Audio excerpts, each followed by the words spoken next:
মানুষের মধ্যে সর্বশ্রেষ্ঠ সেরা আমি বিশ্বনবী, আলহামদুলিল্লাহ পড়েন। বিশ্বনবী বলেন সেদিনটা বড্ড ভয়ঙ্কর, বন্ধু বন্ধুর কাজে আসবে না, স্ত্রী স্বামীর উপকারে আসবে না, মুরিদ পীর সাহেবরে বাঁচাতে পারবে না, কর্মী নেতার পরিচয় দেবে না, বাবা তার সন্তানকে চিনবে না, মেয়েকে দেখে মা দৌড়ে দৌড়ে পালাবে।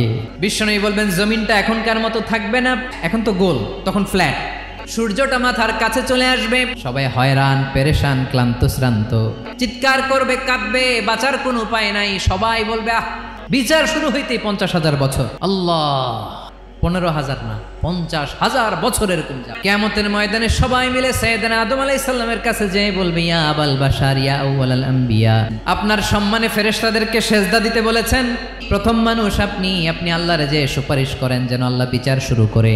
নাফসি নাফসি, আজকে আমার কি হবে আমি জানি না, আমারে যদি আল্লাহ জিজ্ঞেস করে কেন খাইছিলাম, আমার কোনো উত্তর নাই। আদম আলাইহিস সালাম বলবেন আমি পারবো না, ওই যে ভুল করে গন্ধম খেয়ে ফেলেছি, নিষিদ্ধ গাছের ফল খেয়ে ফেলেছে, আমি বড় লজ্জিত অনুতপ্ত, আমি পারবো না। কাজ করো, তোমরা নূহ আলাইহিস সালামের কাছে যাও। কোন নবী? লোকেরা এবার পাগলের মতো দৌড়াতে দৌড়াতে আল্লাহর নবী নূহ আলাইহিস সালামের কাছে যেয়ে বলবে ইয়া নবী আল্লাহ নূহ। সবাই বলবে ও নবী আল্লাহ নূহ, রাসূল আল্লাহ নূহ, আল্লাহ আপনাকে আবদান শাকুরা, শুকরগুজার বান্দা বলে কোরআনে বলেছে। দেখেন আমাদের কি দশা, ঘামতে ঘামতে শেষ, জমিনটা তামার জমিন, সূর্যটা মাথার কাছে, ঘামতে ঘামতে আর কত ঘামবো, কত দাঁড়িয়ে থাকবো। আল্লাহরে যে বলেন বিচার যেন শুরু করে। নূহ আলাইহিস সালাম বলবেন আমিও পারবো না। যখন মহাপ্লাবন হবে আমি বললাম আল্লাহ আমার কলিজার টুকরা সন্তান রে বাঁচান।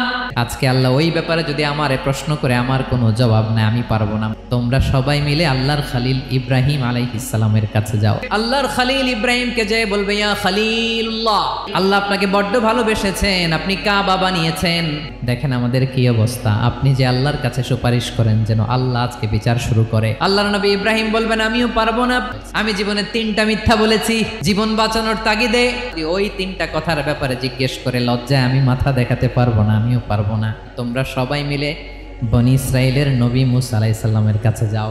আপনি ছিলেন কালিমুল্লাহ, আল্লাহর সাথে সরাসরি কথা বলতেন, রব্বুল আলামিন আপনাকে তাওরাত কিতাব দিয়েছেন, আপনি যে একটু সুপারিশ করেন। আল্লাহর নবী মুসা বলবেন মাফ করো, আমিও পারবো না।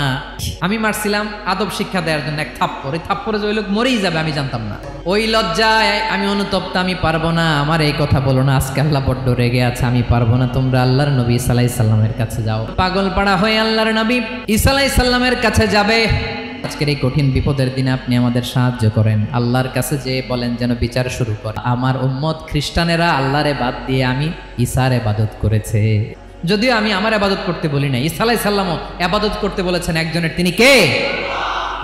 আজকে আল্লাহ অনেক রেগে আছে, আমি পারবো না। তবে একটা পরামর্শ দিতে পারি, এই কঠিন সময়ে কেউ আল্লাহর দরবারে দাঁড়িয়ে একটা টু শব্দ করার ক্ষমতা কারো নাই, একমাত্র আখিরি জামানার পয়গাম্বর বিশ্বনবী মুহাম্মাদুর রাসূলুল্লাহ ছাড়া। কিয়ামতের ময়দানে ওই বিভীষিকাময় সময়ে মুসিবতের কালে মানুষগুলো পাগল হয়ে বিশ্বনবীকে খুঁজতে আরম্ভ করবে।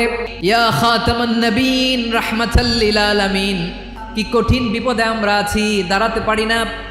আজকে কেউ সুপারিশ করতে পারবে না, সব নবীরা অপারগতা স্বীকার করেছে, তারা বলেছে আপনি ছাড়া কেউ নাকি আল্লাহর সামনে দাঁড়াতে পারবেন না, আপনি একটু সুপারিশ করেন। বিশ্বনবী বলবেন আসো আসো।